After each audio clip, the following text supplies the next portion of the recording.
Hari ini seperti biasa kami akan membahas satu materi yang cukup, ya nggak tahu ya, ini mungkin agak-agak pelik juga sih, tentang bagaimana sih sebenarnya pola dari pelayanan yang intinya adalah tentang bela diri, gitu ya, bela diri. Dan di depan saya sudah ada dua orang rekan saya yang sangat luar biasa. Bahkan hari ini begitu ketemu gitu ya, saya kaget seperti Tuhan Yesus. Wih, siap. Ya, ini ada Dodi dan juga ada Mahe. Gimana kabarnya, teman-teman? Sehat. Wah, lagi apa aja nih aktivitasnya hari-hari ini? Banyak kerjaan sih kalau. Waduh, kerjaan. Apalagi kan saya kerja di Excellent Leader kan. Oh. Jadi ya untungnya masa corona ini jadi masih ada orderan ini gitu. Ya. Le, gimana? Ya, saya manggil dia Tole, itu Tole ya.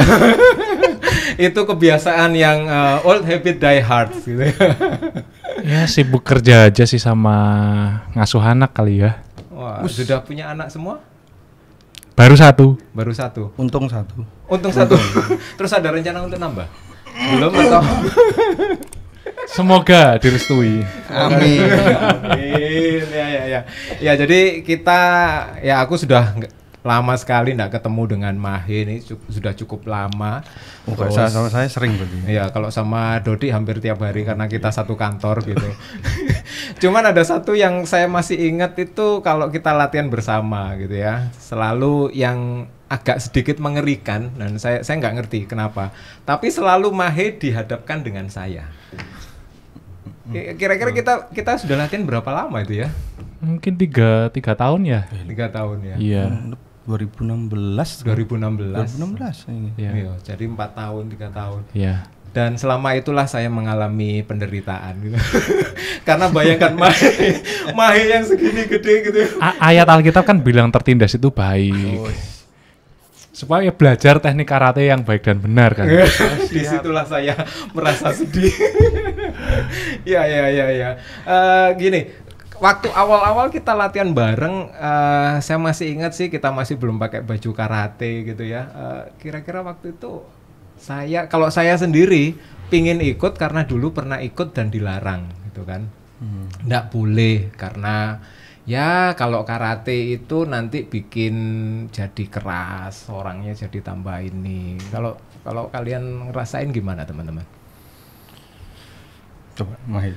Kalau dari aku sih aku waktu itu pingin ikut karena memang ingin belajar tekniknya ya, pengen belajar. Maksudnya kan dulu waktu remaja juga sempat ikut taekwondo tapi nggak lama, cuman taekwondo juga ya. Iya, cuman sampai sabuk kuning ya, pokoknya ujian 2 kali itu, habis itu berhenti karena juga lulus SMP, habis itu SMA kan nggak ada lagi, nggak nyambung.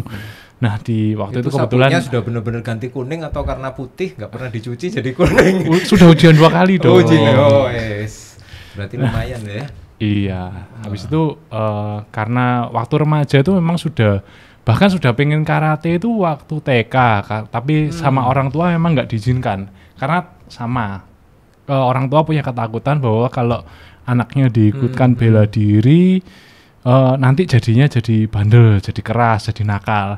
Padahal kalau zaman sekarang karate, taekwondo itu isinya banyak kan, kalau yang klub-klub itu malah banyak yang anak kecil kan ya. Jadi mungkin orang tua zaman sekarang udah beda kali ya, udah terbuka sama bela diri itu juga ada sportnya, ada latihan disiplinnya, ada rekreasinya, ada sosialisasinya juga, ada banyak aspek yang lebih mengarah ke arah habit yang baik atau edukasi. ke arah disiplin ya, dibandingkan dengan yang keras-keras seperti itu gitu. Walaupun ya nggak menutup mata, memang di karate kita dilatih levelnya tuh memang beda-beda.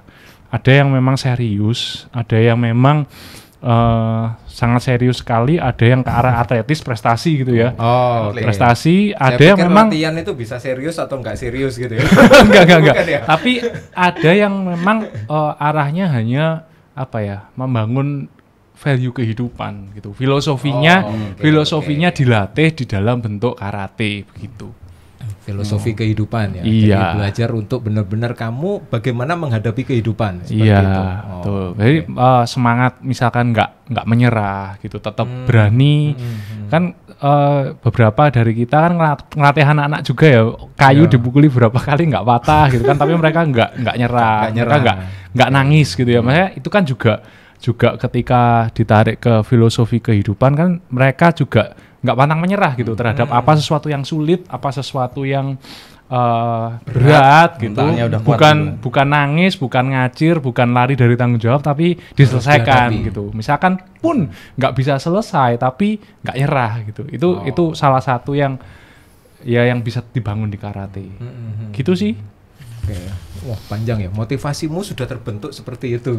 Iya, karena udah tahu duluan dari remaja, udah tahu bahwa bela diri seperti itu. Ya? Iya. Sudah pernah ikut itu. Iya. Nek Dodi pernah ikut sebelumnya enggak? Dulu pernah ikut tapi lupa namanya apa. Dan gerakannya itu silat bukan? Bukan silat.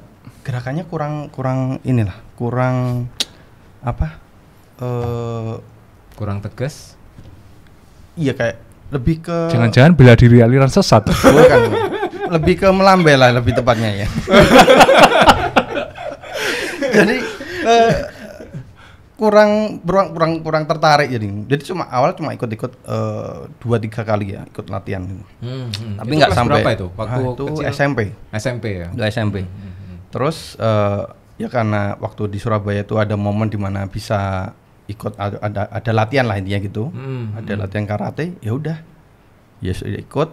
Terus bukan teknik aja yang saya suka sih, tapi saya sukanya karate itu karena pecah kayunya itu. Itu yang bikin sensasinya di situ. Sensasi pecah kayu. Iya, itu yang bikin wah, makanya perlu naik tingkat lagi. Ini pecah kayu ini. Pakai kaki, pakai tangan. Wah, itu. Justru malah yang bikin kamu sangat tertarik terus akhirnya terus lanjut karena mecah kayu gitu. Iya. Ya berarti setelah ini mungkin kita rubah kurikulumnya, mecah kayu saja gitu. Iya mungkin kalau bisa dan ikut terus pakai besi kan ya. Mecah. Jadi besi. Susah naik tingkatnya susah. Ya. betul. Tangannya patah duluan. Nah, ada kan mungkin stigma ya, kayak tadi Mahe juga cerita bahwa tanpa sadar gitu loh, orang itu sudah langsung mengkotakkan bahwa karate itu sangat identik dengan kekerasan gitu. Iya, mitosnya sih seperti itu sih. Cuman balik lagi ke ini, backgroundnya. Jadi latar belakang orang itu kenapa kok misal dengan berlatih bela diri dia menjadi kasar atau menjadi keras gitu. Itu karena ya bisa jadi karena dia melihat mungkin kecilnya, contoh kecilnya tuh dia pernah dipukul sama orang tua atau sama orang lain gitu. Itu yang menjadi pemicu. Iya, pemicu dia untuk aku trauma lah ini gitu. Aku pengen balas dendam nih. Aku harus paling enggak nanti bisa balas dendam nih kayak gitu. Itu yang bisa, itu background dulu lihat dari backgroundnya ya. Oke. Terus kalau semisal dia berlatih terus dengan ada sakit hati atau background dendam itu, makanya dia kan ya bisa jadi kasar itu tadi terhadap siapapun. Oke. Dia dasarnya dari situ. Tapi kalau dia sudah ya kenal Tuhan, paling enggak ada kasih di situ, ya pasti udah tahu lah, pasti dia bakalan kalau menggunakan bela diri berarti dia bakalan enggak nih, jangan, ini enggak baik nih.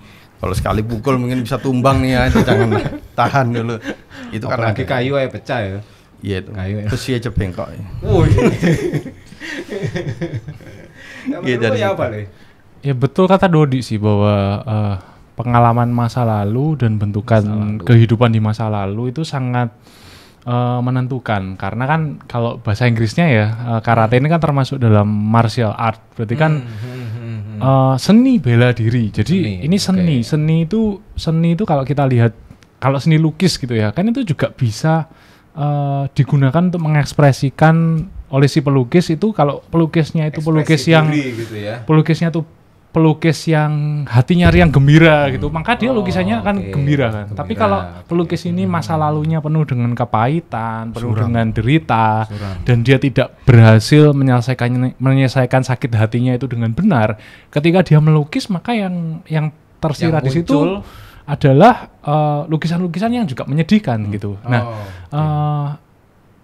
sehingga di karate juga sama. Ketika orang yang belajar karate, katakanlah pada teknik yang sangat mahir dan orangnya itu pulih, masa lalunya dia sudah selesai dan dia sudah hidup memilih dengan value-value yang tepat, bukan karena dendam sama masa lalu, maka ya karatenya ini akan jadi ekspresi seni yang menarik gitu, bukan dialirkan untuk menjatuhkan atau mengalahkan orang lain, tapi ya bisa jadi memang jadi alat perlindungan diri, tapi di samping itu juga bisa jadi seni. Buktinya kata itu ada lombanya, itu kan juga betul. Sulit banget. Kata yang baik dan benar itu kan sulit banget. Ya kita sendiri juga pernah latihan kan, tapi kata yang baik dan benar. Iya, itu yang dilihat tuh kita bisa sampai tepuk tangan, bisa sampai terpesona, itu kan sulit banget gitu. Nah, itu kan akhirnya untuk melatih itu kan dia perlu disiplin tingkat tinggi dan nyoba sehari itu bisa berjam-jam. Nah, dia bisa mengalirkan ke sana kalau memang dia nggak punya beban masa lalu yang terluka gitu. Tapi kalau orang yang masa lalunya nggak pulih, mau belajar karate, mau belajar teknik melempar pisau, mau belajar apapun. Itu akan dia punya yang kecenderungan untuk enemy centric gitu, selalu cari musuh, selalu cari lawan, selalu membandingkan dirinya dengan orang lain gitu. Pokoknya aku harus lebih baik dari orang lain, pokoknya aku harus menang dari orang lain. Nah, apapun yang dia pelajari maupun bahkan melukis, dia akan menyerang orang lain, dia akan memanfaatkan, dia belajar menulis, dia akan menulis untuk mengkritisi orang lain gitu. Jadi yang identik dengan kekerasan itu bukanlah seninya, bukan karatenya, tapi bagaimana orang itu bisa menyelesaikan masa lalunya gitu. Kan kita memang nggak bisa ngontrol ya apa yang terjadi di masa lalu gitu, tapi kita bisa meresponi itu seperti apa gitu. Kalau kita memang sudah putus sama masa lalu, ya kita tidak akan terbeban gitu. Tapi kalau kita nggak selesai, kita bawa itu beban luka, pernah mungkin dipukuli orang tua atau mungkin pernah dibully waktu masa sekolah, kita nggak selesai dengan hal itu, maka ya apapun yang dipelajari akan jadi menyakitkan gitu buat orang lain. Mungkin dipukul sama orang besar, bisa jadi pemicu. Jadi kalau saya mulai mengelus dada saya mulai ngerasakan ini bekasnya. Ya, jadi yang sangat menarik adalah begini, bahwa sebenarnya kan karate, kalau boleh aku simpulkan ya pembicaraan kita sepintas, itu tidak menyebabkan kekerasan. Betul ya? Tapi justru malah backgroundnya dari orang itu yang akhirnya disalurkan melalui karate, sehingga akhirnya itu menjadi, dalam tanda kutip, orang akhirnya mempunyai stigma bahwa gara-gara belajar karate kamu jadi pemicu itu lebih keras, lebih jahat. Apalagi tadi kayak Dodi cerita ada backgroundnya, dia pernah dipukul sama orang tuanya, jadi punya latihan karate, aku harus bisa supaya aku bisa memukul papaku secara tepat. Secara tepat dan cepat gitu kan, sehingga di CCTV tidak kelihatan bahwa tanganku memukul gitu kan. Ya, berarti kan sebenarnya gini, kalau boleh aku sedikit kasih garis bawah bahwa sebenarnya karate tidak menyebabkan kekerasan, betul ya? Enggak. Nah, sebenarnya kalau dari pengamatan kalian nih, kira-kira yang paling utama kalau orangnya sudah apa ya istilahnya ya, sudah kasar duluan, sudah jahat duluan, sudah ada luka, terus kemudian belajar karate. Nah, karate kan bukan penyebab itu, tapi kan itu bisa memberikan sebuah jalan untuk akhirnya ini bisa bertumbuh. Nah, kira-kira kalau menghadapi seperti itu atau dengan kondisi yang seperti itu gimana? Orang-orang seperti ini apakah benar-benar dia bisa malah tambah kasar atau bagaimana? Ya bisa tambah kasar kalau nggak dipulihkan dulu. Berarti nggak dibereskan dulu ya? Pemicunya itu apa. Karena kalau backgroundnya aja belum selesai, dia belum selesai dengan sakitnya itu, ya bakalan pasti kekasar itu, pasti yang kekerasan itu pasti terjadi ini pada siapapun. Tapi kalau udah dipulihkan, sudah beres, nah kenapa kok kita kan sering latihan karate ini ada pendekatan secara personal. Jadi nggak cuma hanya sekedar oke latihan teknik selesai, enggak. Tapi ya pertama kita saling kenal, kita saling support. Ya itu tujuannya. Supaya pribadinya itu beres. Pribadinya itu dipulihkan gitu. Itu ini yang ada di Sejinkai kita ya. Iya, ada di Sejinkai kita itu. Jadi orang bukan hanya sekedar teknik selesai, enggak, tapi ada pendekatan secara personal. Pribadinya seperti apa, terus kerohanian seperti apa, seperti itu. Jiwanya itu dipulihkan dulu. Jadi sebenarnya ketika Sejinkai nggak hanya ngajarkan teknik, tapi justru Sejinkai menyentuh sampai ke titik itu berarti. Iya. Sampai ke jiwa, bagaimana mengalami pemulihan gitu. Cuma kalau cuma teknik aja, sama aja kayak menggiring orang ini, oke, ke turnamen udah full body contact, ajar gitu. Kalau dilepas gitu aja pasti brutal. Nggak ada pendekatan. Berarti pendekatannya kan sampai kayak tadi Mahe bilang kan, berarti harus benar-benar mereka mengalami pertobatan gitu ya, Le? Iya, ya itulah uniknya Sejinkai gitu. Jadi Sejinkai ini punya daya tawar bahwa kita memang berlatih karate dengan serius gitu. Kita berlatih belajar karate dengan teknik yang sebisa mungkin presisi gitu ya. Tapi dasar dari semuanya itu tetap spiritual gitu. Jadi bukan cuman fisikal, bukan cuman fisik gitu, bukan cuman melatih tendangan, pukulan, tangkisan, bukan itu aja, tapi kita melatih juga spiritual dan juga jiwa.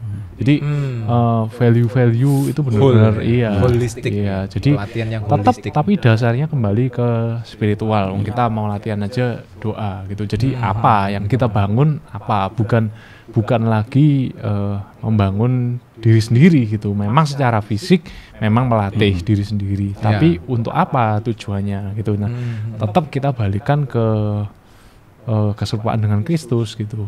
Bahwa daya juangnya Kristus, nggak menyerahnya Kristus, apa yang diperjuangkan Kristus itu jadi landasan yang sangat berharga gitu. Inilah yang ditawarkan Sejinkai sebetulnya dibandingkan mungkin dengan karate yang hanya mendidik dari segi fisik, teknik.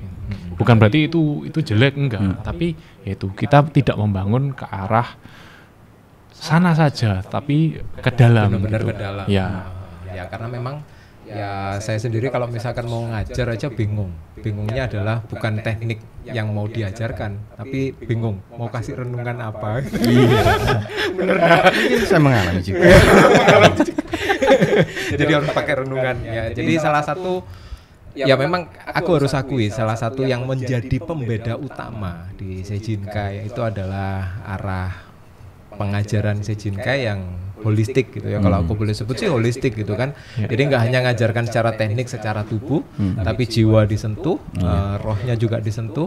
Bahkan mereka sampai mengalami sebuah titik pertobatan dan kehidupan mereka jadi berubah gitu. Sampai ke titik ya aku sangat suka sih tadi Mahe bilang keserupaan Kristus itu menjadi sebuah landasan dasar untuk melatih semuanya gitu kan, melatih tekniknya dan lain sebagainya gitu. Jadi kekerasan bukan sebuah isu yang harus apa ya istilahnya, bukan hal yang hanya sekedar perlu dilatih supaya nggak jadi keras, tapi benar-benar mengalami perubahan sehingga akhirnya apapun ini benar-benar menjadi sebuah seni yang indah gitu ya. Setuju ya teman-teman? Ya itu aku punya pengalaman pribadi sih soal itu gitu ya. Jadi justru malah sebelum waktu berlatih karate aku malah lebih keras gitu sebetulnya, lebih tanpa ampun gitu, tanpa toleransi. Contoh itu brutal. Waktu itu pernah ya lagi ngantri, aku lupa ngantri kasir atau ngantri tiket bioskop.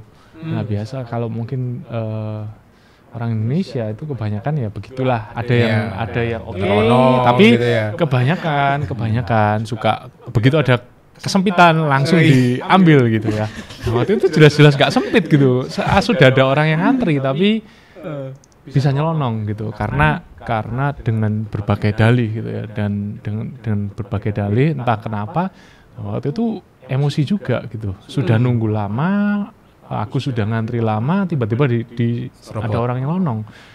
Nah, tapi karena waktu itu kalau dulu aku sebelum belajar karate ya mungkin orang itu paling enggak aku semprot gitu,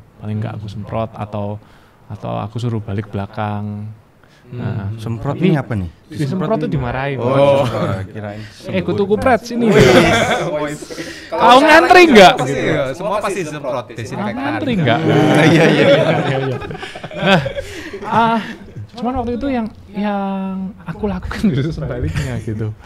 Kalau dulu mungkin aku di pasar gitu ya, nggak sampai marah gimana, tapi ya mungkin kalau bahasa orang Surabaya kan memang cenderung lebih kasar gitu ya. Ya. So ngantri gak? Gitu ya. Nah mungkin kayak gitu, tapi yang aku lakukan waktu itu justru aku semakin santun gitu. Mas, mohon maaf ini di belakang sudah banyak yang ngantri ya, seperti itu. Dan waktu itu aku juga punya kesadaran bahwa orang ini kalau kena senggol dikit lah, senggol ini dikit. sudah tumbang karena orangnya udah kelewes nggak ngerti apa gitu. Tapi ya justru karena itu justru ada belas kasihan gitu, ada kelemah lembutan gitu. Nah, justru ketika sudah belajar karate karena tahu kayu aja yang dipatahin udah kayak gimana gitu. Nah, tahu batas powernya seperti apa, strengthnya seperti apa, kerasnya pukulan seperti apa, justru malah nggak pengen cari ribut gitu karena itu benar-benar malah berbahaya buat diri sendiri dan buat orang lain. Misal pun berhasil menang sama orang itu dan orang itu terjadi apa-apa ya paling enggak bisa jadi masuk kantor polisi gitu.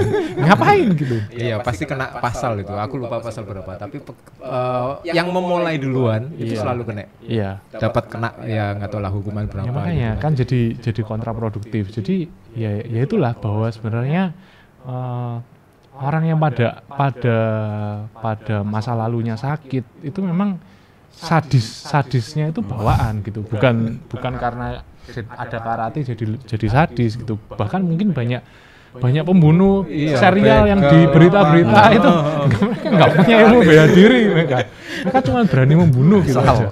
Malah lebih kasar, lebih jahat. Tanpa ada jahat. Belas kasihan. Jadi sangat sebenarnya tidak berkorelasi secara langsung antara kekerasan dengan karate sendiri, itu tidak berkorelasi secara langsung. Setuju. Tapi ya itu ketika ada orang yang masa lalunya terluka dan belum pulih masuk karate, ya memang jadi orang yang karena dia bisa berekspresi, dengan teknik gitu ya. Nah, ya kalau misalkan ada orang seperti itu masuk di Sejinkai, ya pasti akan terus diacak-acak.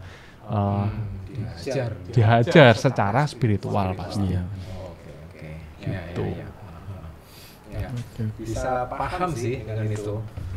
Jadi aku sangat tertarik tadi dengan statementnya Mahi yang ngomong bahwa sebenarnya ini merupakan sebuah hal yang tidak bisa dipungkiri bahwa sebenarnya di karate itu malah bikin jadi lemah lembut gitu kan. Kalau itu udah paham. Aku cukup tertarik sih karena terus terang salah satu hal yang selalu kita ajarkan ke murid-murid kita itu kan bagaimana mereka menjadi lemah lembut gitu kan. Lemah lembut itu kan memahami titik kekuatannya tapi tidak memakainya gitu kan.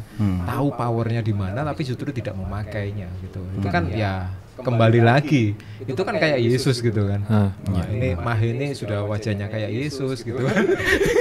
Ya, jadi sudah ketolong itu juga. Jadi Yesus tahu kekuatannya tapi dia tidak memakai. Jadi mungkin mas-mas kerajaan surga dekat, bertobatlah gitu ya. Antri belakang. Kalau tidak tak pukul. Itu kan Yohanes ya. Ya. Nah, berarti kan sebenarnya gini, ini semua orang sebenarnya bisa punya kans untuk belajar karate, betul ya? Sangat. Ya. Nah, ada menurut teman-teman ada nggak yang lebih khusus gitu yang kayaknya kamu lebih cocok deh belajar karate gitu. Ya, golongan-golongan tertentu. Kalau harusnya cewek ya.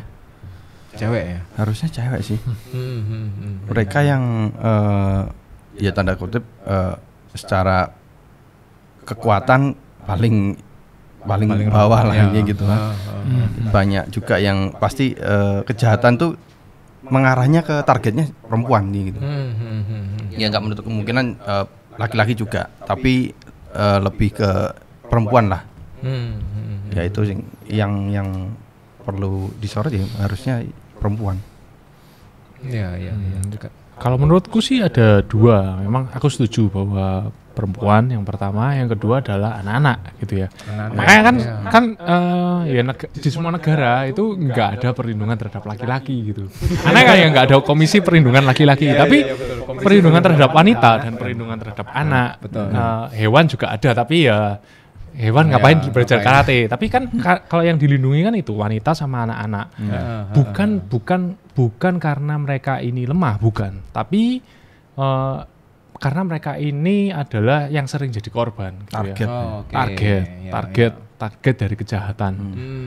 Walaupun belum tentu yang melakukan itu mayoritas pria, belum tentu. Tapi ya korbannya memang kebanyakan adalah wanita dan anak-anak gitu. Kalau wanita memang untuk self defense dan juga kebugaran itu kan bagus sekali. Nah, buat anak-anak itu juga dari aspek bela diri ada, sehingga mereka tuh sudah terbangun habitnya sejak kecil.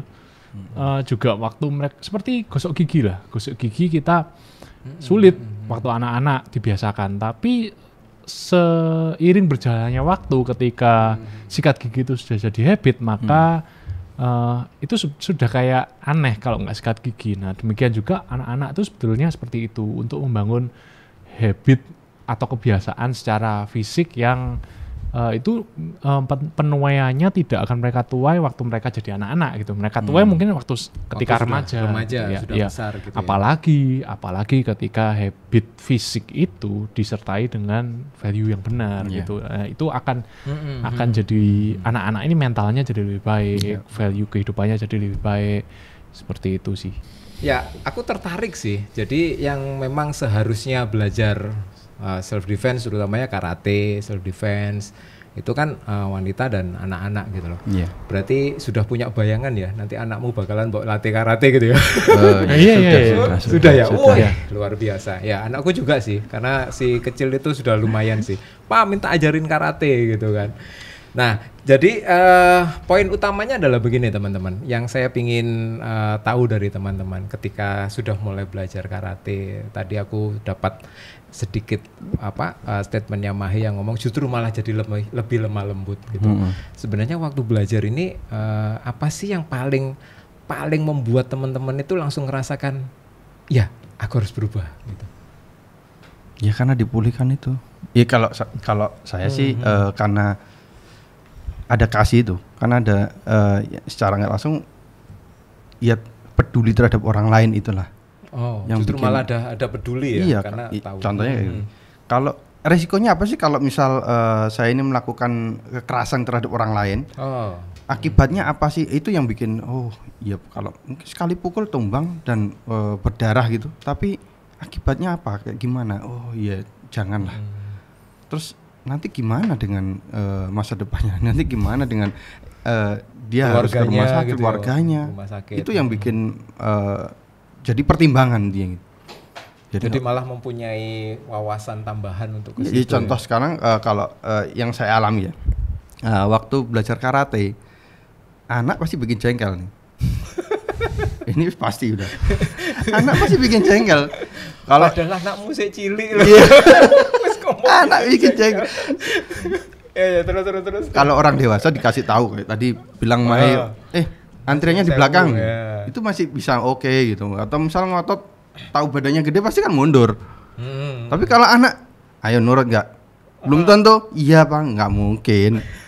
Pasti kan ada bantahnya ini. Nah itu yang justru jadi dilema di situ. Tapi saya paham gitu. Kalau saya pukul atau saya udah pakai selentik dia gitulah, pasti udah merah, pasti udah biru gitu. Apalagi pakai kekuatan ini lebih keras lagi, pasti bakalan dia pasti nangis nih. Gitu. Itu yang bikin ya itu udah langsung turun, udahlah kasihan, udahlah itu yang bikin sampai sana itu pemulihan di situ, merasa kasihannya di situ. Jadi harus ada, kalau dari saya dapatnya dari kasih itu udah. Kalau nggak ada kasih ya udah lebur semua itu.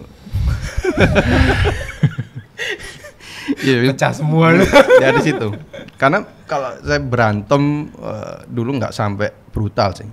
Jadi makanya kenapa ada niatan untuk wah ini kalau mana nih kalau buat karate buat berantem nih. Makanya kenapa pelampiasan saya di kayu.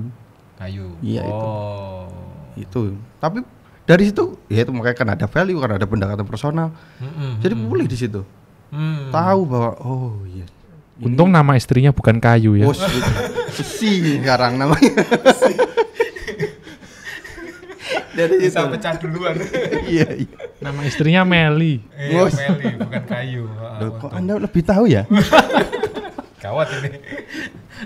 Atau karena biasanya ujiannya kan kayunya semakin lama semakin tebal. Ya, mungkin istrinya juga filosofinya gitu, semakin lama semakin tebal. Makanya saya kasih contoh tadi kan anak bukan istri. Bukan istri. Ini boleh diminum nggak ini? Oh, boleh. Oh iya, boleh liter. Ya. Nah, kamu Le? Kalau aku sih poin yang dimana aku berubah itu ya justru waktu bukan melakukan kegiatan fisiknya ya, tapi waktu melakukan perenungan pribadi gitu, waktu melihat teladan Kristus gitu ya, bahwa berapa kali sih di Perjanjian Baru deh, satu kitab deh, Matius, itu Tuhan Yesus emosi, Tuhan Yesus marah banyak kali. Ya. Berapa kali kita jumpai Tuhan Yesus menampar atau menendang atau Tuhan Yesus membanting meja benar ya? kan enggak. Oh, membalik mejanya yang dibalik bukan orangnya. Ya kan enggak pernah sekalipun Tuhan Yesus itu show of power gitu. Walaupun badai aja ditenangkan gitu. Berarti kalau dia mau bikin banjir satu kota gampang gitu ya. Pengen satu kota dihanguskan gampang banget gitu. Mau orang itu disambar petir gampang banget. Tuhan gitu ya. Tuhan mah bebas gitu. Tapi dia tidak menggunakan powernya itu, dia nggak show off itu gitu. Walaupun dia punya. Bahkan iblis pun kan nantangin dia gitu, diulik kesombongannya. Ayo, kalau kamu memang Tuhan ya kamu terjun aja dari gedung tinggi ini. Nanti kan ada malaikat yang menantang kamu, bukan menantang, Iya. Menahan kakimu. Kamu kan nggak akan jatuh. Tapi dia nggak seperti itu, nggak show off gitu, tidak menyombongkan, tidak menunjukkan, karena memang tidak perlu, gitu kan? Karena memang tidak perlu. Jadi ada waktunya memang kita mengeluarkan tekniknya, tapi bukan untuk menghajar orang lain.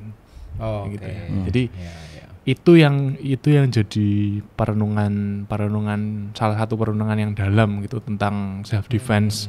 Ya memang skillnya ada, tekniknya ada, tapi jarang, bahkan nggak pernah tuh ada kejadian sampai kepepet emergency gitu, sampai dikeroyok orang gitu. Belum pernah mengalami gitu.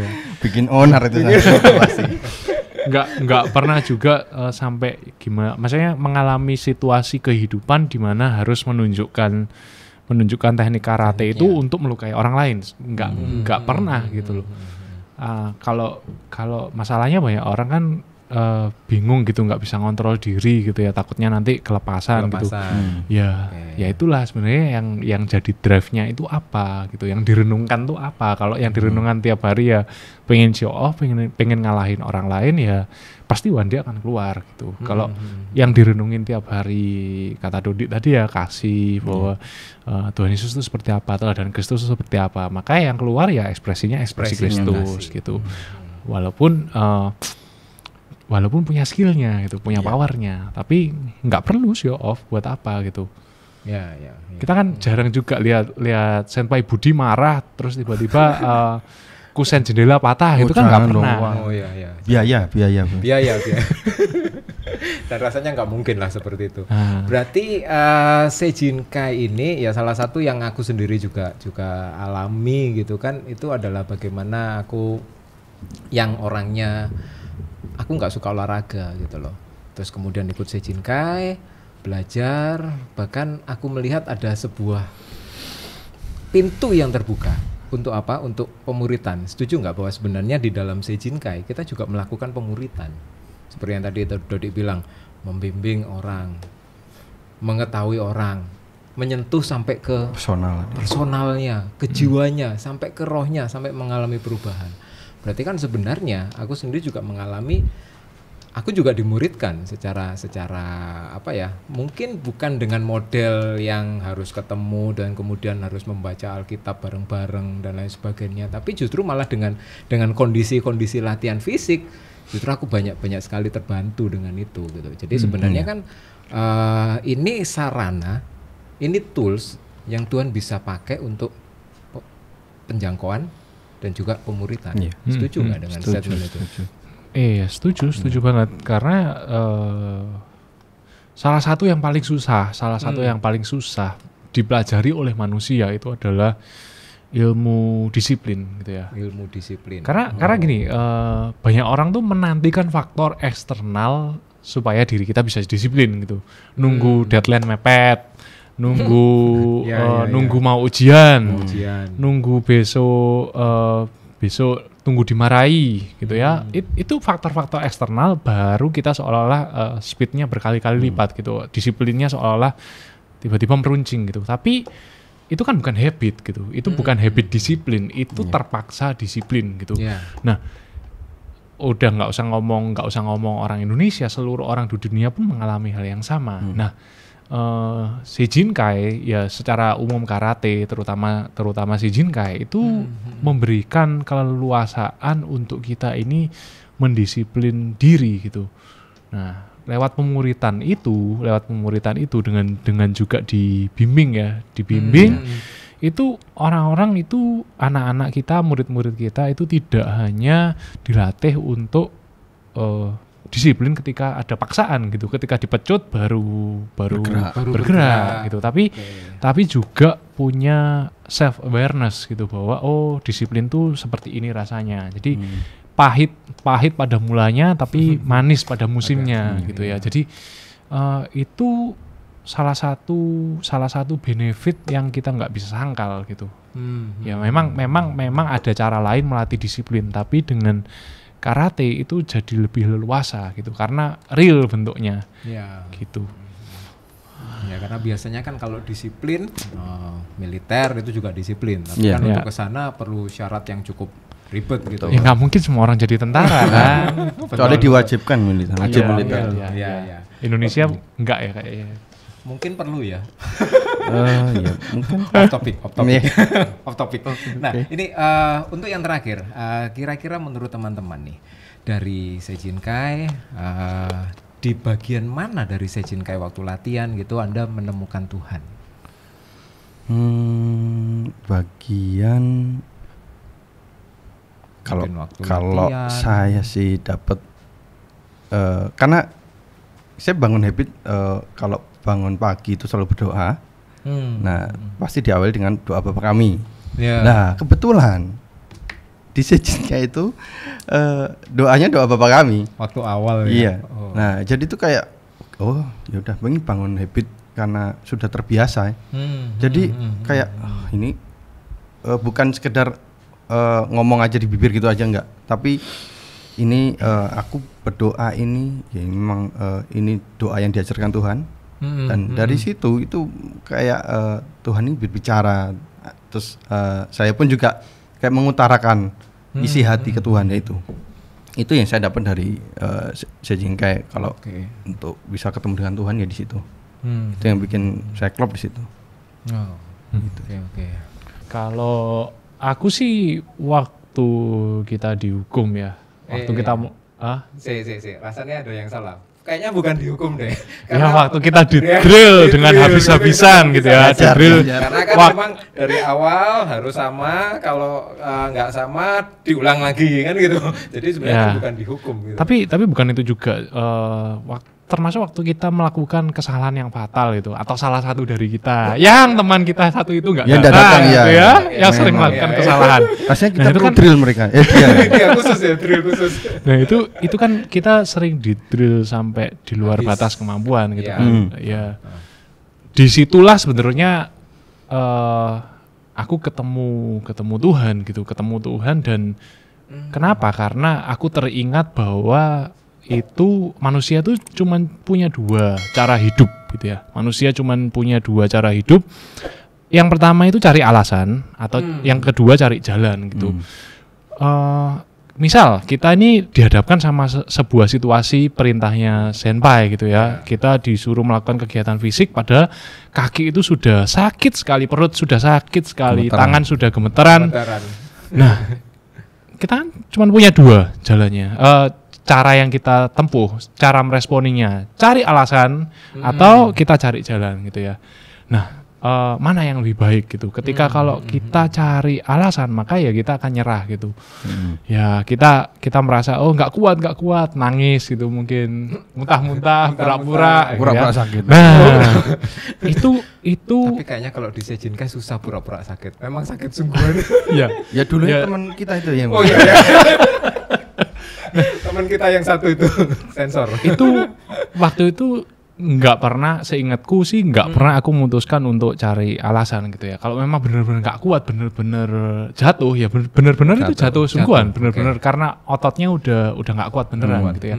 Nah, disitulah sebenarnya setelah keluar dari kehidupan ya, dan maksudnya dari Sejinkai, dari latihan yang dialami seperti itu dan keluar ke kehidupan sehari-hari, itu ternyata setiap hari itu kita dihadapkan sama tanggung jawab yang besar, tanggung jawab yang berat gitu ya. Apalagi aku sama Dodi sama Ko Erwin kan juga seorang ayah gitu, tanggung jawabnya besar sekali.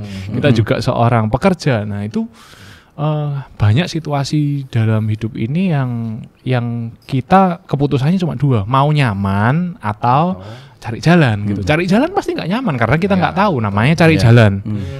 Kita waktu nggak tahu di suatu tempat cari jalan kan nggak enak gitu. Tapi justru itulah yang membuat hidup kita jadi lebih baik gitu loh. Nah, itu yang aku bertemu Tuhan, seolah-olah Tuhan tuh mendrill aku di sisi itu. Karena ya kebetulan gitu, aku ini orangnya suka situasi yang nyaman. Gitu, sukanya. Jadi walaupun aku suka bekerja keras, suka melakukan sesuatu dengan keras, tapi itu untuk kenyamanan. Jadi ibaratnya kalau bisa itu berlatih sekeras mungkin hari ini supaya nanti waktu umur 40 nggak usah latihan lagi, seolah-olah seperti itu gitu. Tapi nggak bisa. Justru yang harus dilatih itu adalah kesehariannya. Jadi pikiran seperti itulah yang akhirnya dibuang, diganti dengan ya hidup tuh dari hari ke hari gitu. Bahwa tanggung jawab itu dipikul hari ke hari, tanggung jawab itu diselesaikan hari ke hari gitu. Jadi sampai kita nggak mampu, ya saat itulah Tuhan datang gitu loh. Saatnya Tuhan tunjukin powernya, dan saat itulah kita imannya juga di-upgrade. Oh, ternyata memang kita memang terbatas gitu, tapi Tuhan itu selalu ada jalan, dan jalannya nggak sesuai sama pemikiran kita gitu. Gitu sih. Iya. Aku sih, os juga. Dan yang paling utama sih waktu latihan, terutama waktu ujian ya, aku masih ingat betapa kalian berdua itu menjadi inspirasiku, terutama waktu mecah kayu. Masih teringat waktu duer, bunyinya keras, tapi nggak pecah. Dan jujur itu adalah momen dimana aku ketemu Tuhan sih. Kayu aja diinjak sama dia nggak pecah. Jadi waktu itu pukul dang, dan kemudian terpantul, dan aku langsung ngerasa iya memang sudah nggak bisa apa-apa. Apalagi begitu ngelihat kayu yang sudah terbercak darah gitu kan, wah darah Dodi, darahmu gitu kan, darahnya Mahe. Penebusan dosa. Tapi justru di situ memang aku mengalami Tuhan. Jadi justru titik di mana aku sudah nggak kuat, nggak bisa, tapi justru disitulah Tuhan seakan-akan datang dan kemudian membuat aku mampu lagi. Seakan-akan berarti datang beneran atau enggak? Ya kalau Tuhan datang sudah habis, kita nggak ada di sini. Ya kan yang mirip dia. Ini yang mirip dia yang sudah datang. Jadi waktu itu aku bukan dia. Aku bisa ngerasakan gitu. Oh ya, Tuhan waktu itu langsung angkat aku, kasih aku kekuatan baru gitu. Apalagi ngelihat betapa kalian berjuang gitu. Aku masih ingat waktu itu aku lupa ujian yang kapan. Mahir mukul doeng, terus kemudian dia berguling-guling. Kasih video nanti. Iya kan, nanti kita kasih videonya kapan-kapan. Kalau nggak salah kayu yang khusus kayu yang itu ya, yang tebel itu aku keempat baru pecah. Tapi ya walaupun udah bengkak semua ya tetap nyoba. Udah gemetaran. Udah gemetaran. Tapi akhirnya pecah gitu ya. Ya. Jadi thank you banget teman-teman. Hari ini aku sangat terberkati sekali dengan sharingnya kalian. Jadi teman-teman semua ingat bahwa latihan karate tidak hanya sekedar membuat kita menjadi lebih sehat. Atau bahkan mungkin ada stigma yang mengatakan karate bikin menjadi keras, karate bikin jadi lebih kasar. Tapi dari kesaksian dua rekan saya hari ini, saya harap teman-teman semua belajar bahwa justru karate akan menimbulkan sesuatu hal yang baru. Justru Anda bisa ketemu Tuhan. Justru bisa terjadi, karate bisa menjadi tools untuk dipakai pemuritan, menyentuh jiwa sampai ke dalam. Jangan lupa untuk Anda like video ini, Anda subscribe channel kita, dan juga klik tombol lonceng untuk kemudian Anda akan dapatkan notifikasi ketika kami mengupload video-video yang baru. Jadi sekali lagi bahwa segala sesuatu yang kita kerjakan just for Him, dan Anda akan lihat dampak yang luar biasa di sekitar Anda. Tuhan Yesus memberkati.